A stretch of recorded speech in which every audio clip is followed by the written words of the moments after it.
On the third day of Sean Diddy Combs' high-profile trial, the atmosphere inside the courtroom grew increasingly tense and charged as the weight of the proceedings pressed heavily upon everyone present. Key witness, Cassie Ventura, returned to the stand to deliver testimony that was both deeply unsettling and profoundly impactful, unraveling layers of complexity and pain that few had anticipated. Central to her powerful and harrowing account was the presentation of damning 2016 footage that showed Combs violently assaulting her inside a hotel room. The grainy yet unmistakable video captured a distressing scene marked by his aggressive hitting and kicking, with Cassie visibly struggling to break free from his grasp, her desperate attempts to escape underscoring the brutality of the attack. This visceral evidence quickly became a pivotal piece in the prosecution's case, shaking the courtroom to its core and casting a long, dark shadow over Combs' defense strategy. The footage didn't just depict a single moment of violence. It strongly suggested a disturbing pattern of physical abuse that, if proven beyond a reasonable doubt, could result in a lengthy prison sentence, potentially even life imprisonment. The emotional toll of the trial was palpable and deeply felt by all, particularly Combs' young daughter, who was seated nearby and visibly overwhelmed by the shocking revelations about her father's alleged conduct. Her expressions reflecting a mixture of confusion, fear, and sorrow. As the trial progressed, it evolved into a dramatic spectacle dominated by Cassie's testimony and presence, with her demeanor a striking blend of quiet confidence, unwavering resolve, and palpable pain. Beyond recounting the physical violence she endured, Cassie unveiled a much darker, more insidious narrative involving psychological abuse, manipulation, and exploitation, painting a chilling portrait of a toxic environment far removed from public perception. She revealed details about secretive, depraved parties where attendees were coerced into participation, drugged without their consent, and surreptitiously filmed, exposing a shadowy underworld that implicated not only Combs, but also other powerful figures operating in the shadows of the entertainment industry. Each new revelation intensified the already charged atmosphere, as the carefully constructed public image that Combs had maintained for decades began to crumble under the mounting pressure of compelling evidence and testimony. The prosecution's case was further strengthened by a trove of incriminating text messages and audio recordings, which painted a damning portrait of Combs' behavior, suggesting a pattern of intimidation, control, and predatory conduct. These communications raised serious questions about the extent of his misconduct and the possibility that the mogul could face not only criminal imprisonment, but also the catastrophic dismantling of the vast business empire he had painstakingly built over many years. Outside the courthouse, the atmosphere was similarly charged and fraught with tension. Crowds gathered on the streets, vocal activists and advocates for victims' rights, loudly demanding justice, accountability, and systemic reform, while fervent supporters of DIDDY organized rallies in his defense, creating a highly polarized environment that mirrored the courtroom drama. Inside, Cassie, who was 8.5 months pregnant, confronted each day of the trial with remarkable quiet strength and unyielding resolve. Her courage in the face of immense personal pain and public scrutiny underscored the high stakes of the proceedings, which unfolded live across global media platforms, capturing the attention and empathy of millions around the world. The trial not only exposed devastating allegations, but also sparked a broader conversation about abuse, power, and the urgent need for change within industries often shielded from scrutiny. Seated quietly behind her, Cassie's husband, fitness trainer Alex Fine, was a steady and reassuring presence in the courtroom, his calm and steadfast gaze lending her the inner strength and courage she desperately needed to face what lay ahead. What lay ahead? This was no ordinary legal proceeding. It was a pivotal, high-stakes moment that held a powerful entertainment empire accountable for its darkest, most disturbing actions that had long been whispered about but never fully confronted.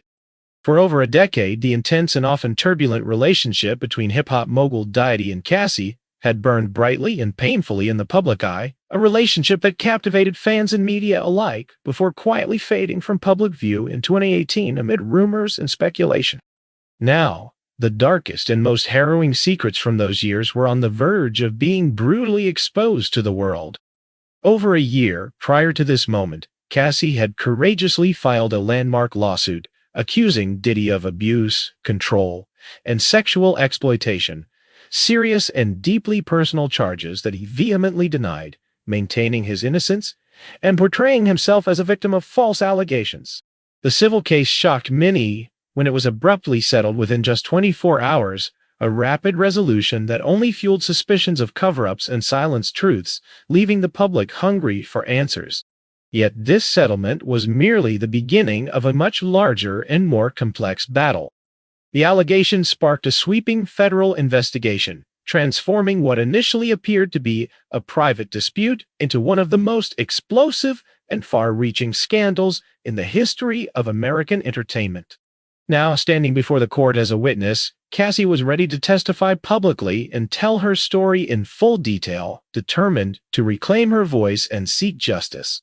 She's doing well, had a restful night, and is fully prepared, her attorney stated confidently, offering a glimpse of her resilience and determination despite the enormous emotional toll.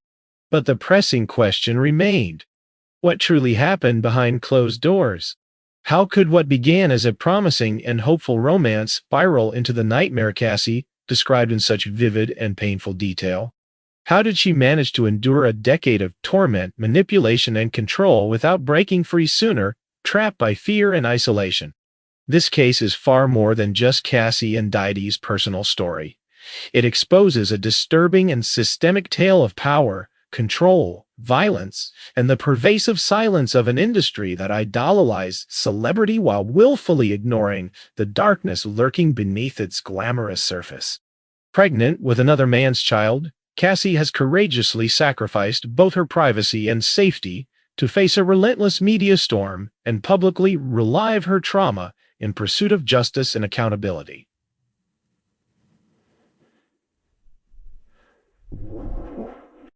On the second day of testimony, the courtroom bore witness to the unraveling of a man once celebrated as an entertainment titan.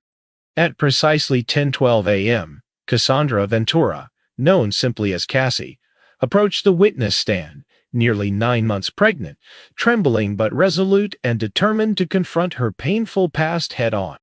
The room fell into such a profound silence that every breath seemed held collectively as she began her testimony, with jurors gently easing her into the process through basic questions. How old are you? 38. What is your work? 10 long and agonizing years, trapped in a living hell that few could imagine. In 2006, a hopeful and ambitious 19-year-old Cassie signed with Bad Boy Records, the powerful label founded and controlled by Diddy, unaware that she was binding herself to a tyrant disguised as a mentor and protector. Her love became an invisible chain that crushed her spirit, self-worth, and dignity, leaving scars far deeper than the public ever saw. Her chilling and harrowing testimony shattered the music industry's glittering facade, forcing it to confront a painful truth long hidden beneath its shining veneer, a truth about abuse, control, and the devastating cost of silence in the face of power.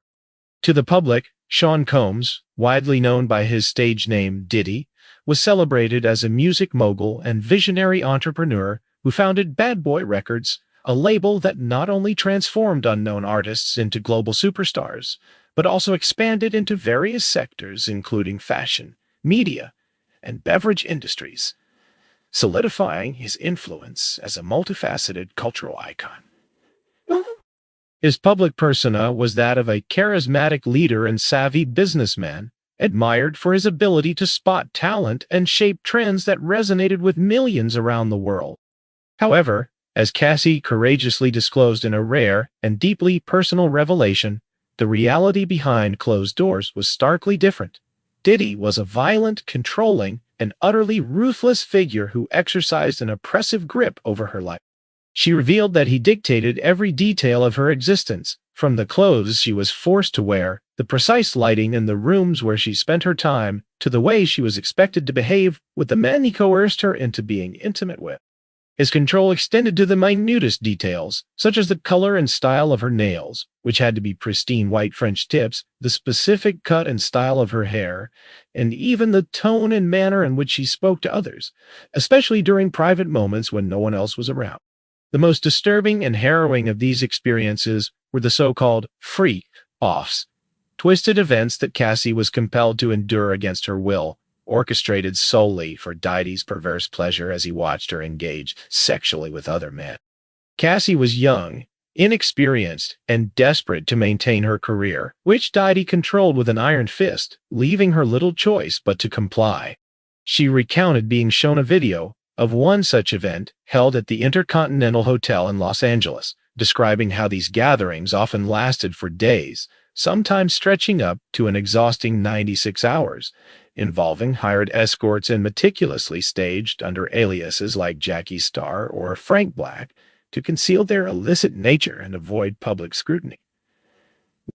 Cassie described the horror of these marathon sessions in vivid detail, explaining how Diddy insisted on hiring escorts and meticulously orchestrating every aspect, from the flickering of Glade candles to the precise temperature of the room, and the use of specific products like Johnson's baby oil and Astroglide lubricant to facilitate the acts.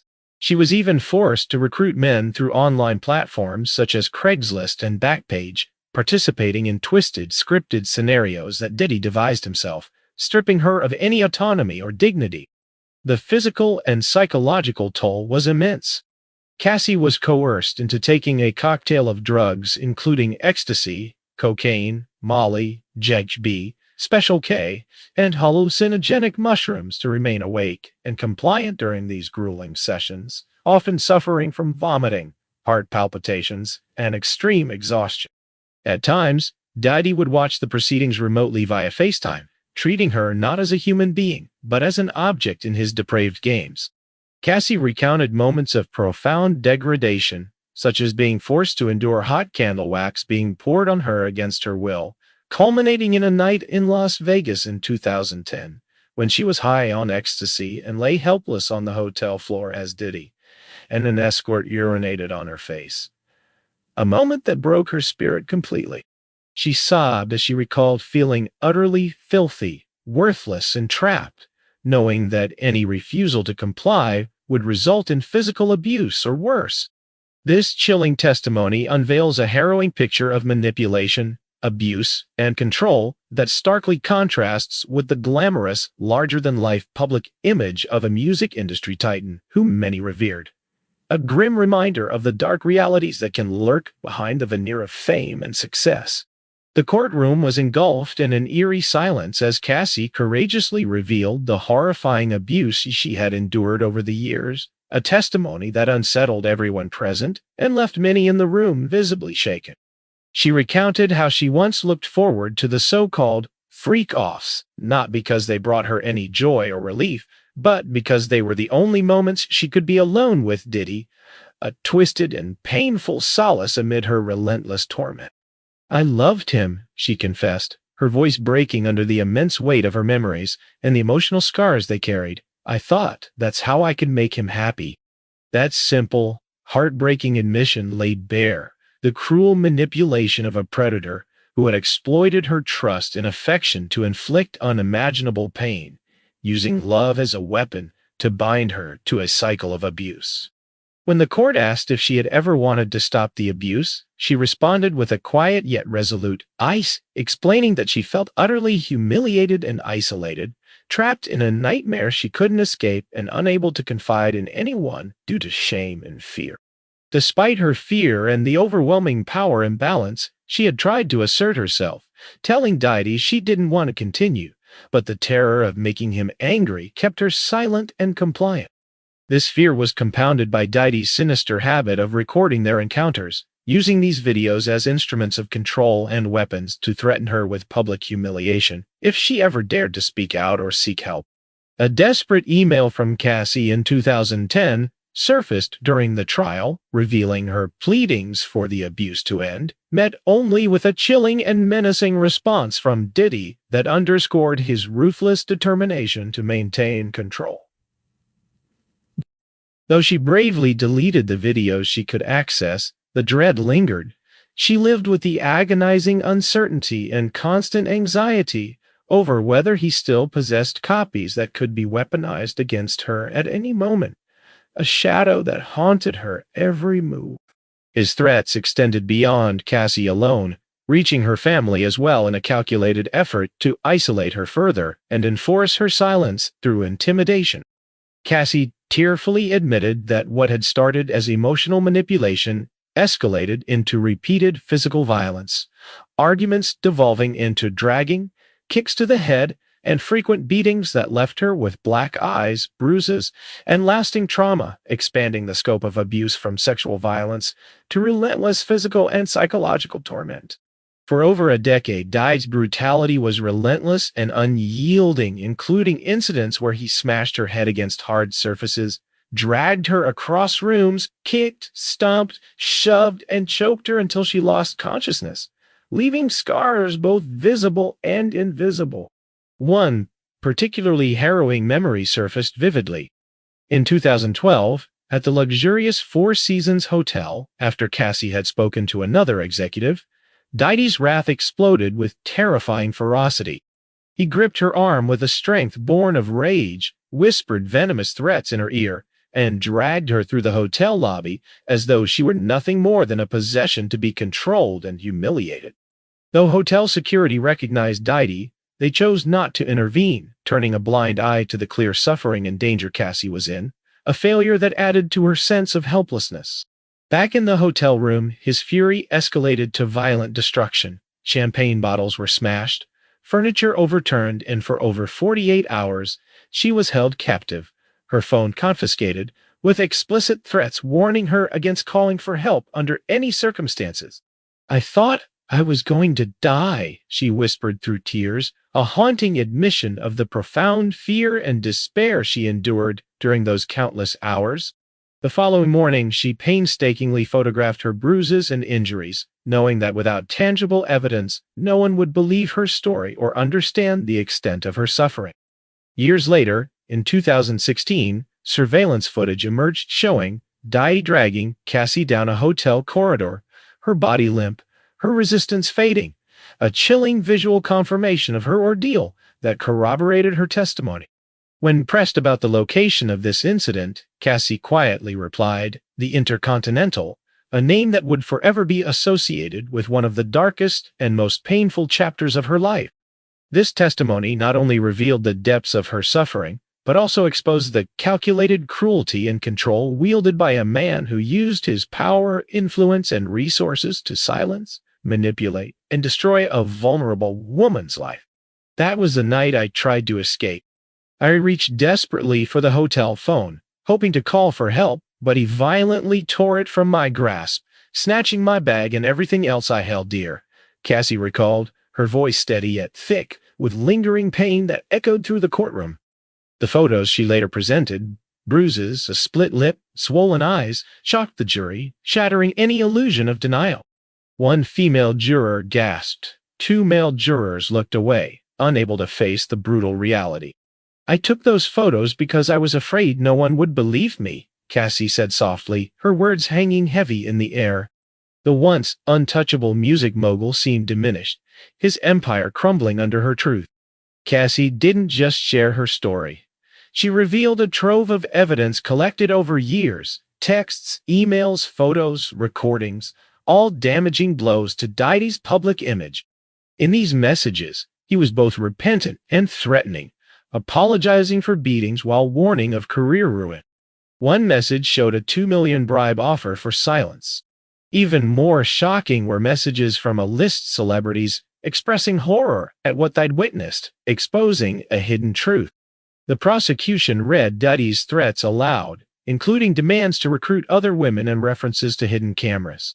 Images of Cassie's injuries and hospital records under false names, plus flight logs tying Diddy to notorious parties with escorts, built an inescapable case. Cassie's voice cracked as she described a notebook listing escorts and forced encounters. "I felt like an object," she said, tears streaming. "Like something for him to use and discard." Pausing, she confessed she once loved Diddy deeply. He was my everything, she whispered. Those freak-off parties were the only times I got him to myself. Her words revealed the complex mix of love and abuse. She had clung to love, sacrificing herself for fleeting warmth. But that love became her prison, trapping her in pain and manipulation. Diddy, she said, turned me into a puppet, twisting my mind and strangling my musical dreams. She sobbed. I stopped feeling human. I was just a young girl believing he'd lift my career. The jury sat frozen, eyes glistening with tears as her words rewrote the mogul's legacy. At the defendant's table, Sean Combs sat rigid, face a stone mask, fingers clenched around a glass of water. His morning confidence vanished within 30 minutes of Cassie's heart-wrenching testimony. He nervously fiddled with his tie, scribbling notes, eyes fixed on Cassie, trying to burn through her soul. Yet, Cassie never met his gaze, steadfast in courage and resolve. The courtroom remained thick with tension, every word she spoke peeling back layers of a carefully constructed facade. Legal experts whispered among themselves, recognizing the significance of the meticulously gathered evidence that not only implicated Diddy in physical abuse. The atmosphere was charged with a mixture of disbelief and sympathy, as the jury grappled with the harrowing reality that fame and fortune had been wielded as weapons to silence and subjugate. Witnesses called to the stand later corroborated Cassie's claims, adding further weight to the narrative of manipulation and exploitation that had defined her years in the shadow of a powerful man. As the trial progressed, it became clear that this case was about more than just one woman's suffering. It was a reckoning with systemic abuse within the entertainment industry, a spotlight on the dark intersections of power, control, and vulnerability. Cassie's bravery in coming forward inspired others to speak out, signaling a possible turning point in how such allegations are perceived and addressed in the courts and in society at large. When Cassie revealed her collection of evidence, including text messages, emails, and apologies related to Diddy's violence, the shock on his face was unmistakable. He had no idea she had been keeping these secrets for years. Among the messages was one from producer Dallas Austin, a trusted friend of Cassie's who pleaded for her safety. Cassie went even further by naming several of Diddy's closest associates. Security drivers, a former chief of staff, a financial handler, and detailed their roles in maintaining his control over her. 7 photographs of these individuals appeared on the prosecutor's screen, and Diddy was visibly unsettled. Suddenly, he jumped to his feet, his anger exploding as he shouted, "This is a lie! She's trying to destroy me!" His lawyer quickly pulled him back into his seat, but Diddy kept yelling until court officers had to escort him out, leaving the courtroom in turmoil. Behind him, his daughters, Lila, Jessie, and Chance, ran out in tears, unable to bear the horrific revelations. Meanwhile, Diddy's legal team, led by the sharp-tongued attorney Tenny Giragos, fought fiercely to regain control of the narrative. They claimed that the 2016 video evidence was about jealousy rather than sex trafficking, and tried to depict Cassie as a willing participant, motivated by greed. They attacked her drug use and pointed out inconsistencies in dates, even calling a former assistant of Cassie's to testify, only for prosecutors to reveal that this witness had been paid by Diddy. Cassie openly admitted that drugs and sex were significant aspects of their relationship, but remained steadfast in her allegations of abuse and rape. When Giragos pressed her with the question, "Why didn't you leave?" Cassie's response was so powerful it silenced the courtroom, because he threatened my mother would disappear. The lawyer was taken aback, and jurors exchanged uneasy glances. Outside, social media erupted with support for Cassie. A post from Alex Fine praising her as the strongest woman amassed 2 million shares. Inside the courtroom, Diddy's once loyal circle began to wane. Cassie's testimony extended over 4 grueling hours, and now nearing 40, she reflected on her younger self, feeling trapped and powerless. "I thought I'd never escape," she confessed, "but today, I'm done staying silent." The prosecution presented a clear case. This was not merely domestic abuse, but a criminal operation with Diddy at its center, using his fame and power to orchestrate 2 decades of exploitation. As Cassie stepped down, supported by her husband Alex, her eyes were tired but free from fear. Today, she is a wife and mother, expecting her 3rd child, living quietly with Alex, who frequently expresses his love for her on Instagram. The Cassie of 2026 is vastly different from the rising R&B star of 2006, once compared to Ciara and Rihanna. Her debut album, produced by Ryan Leslie, reached the top 20, but after that, her career stalled. "I kept waiting," she said, "but the freak-offs held my career hostage." Despite signing a 10-album deal with Bad Boy Records, she released only 1 album. Beyond the courtroom, social media buzzed with hashtags like #CassieSpeaks and #DieTrail trending worldwide. Throughout the trial, Alex's unwavering gaze on her was a beacon of hope cutting through the darkness of her past. The story of Cassie and DIDDY serves as a stark warning. When power is distorted to control and suffocate another person, it stops being love and becomes oppression. Cassie's brave decision to tell her story wasn't just for herself, but for thousands of silent victims still trapped in similar situations. As the 3rd day of the trial concluded, the man who entered as music's untouchable king left looking like a defeated general. The evidence, testimonies, and recordings painted a picture that no one could unsee. The real question now isn't whether DIDDY can win this case, but whether his reputation can ever recover from the truths the world heard in that courtroom today.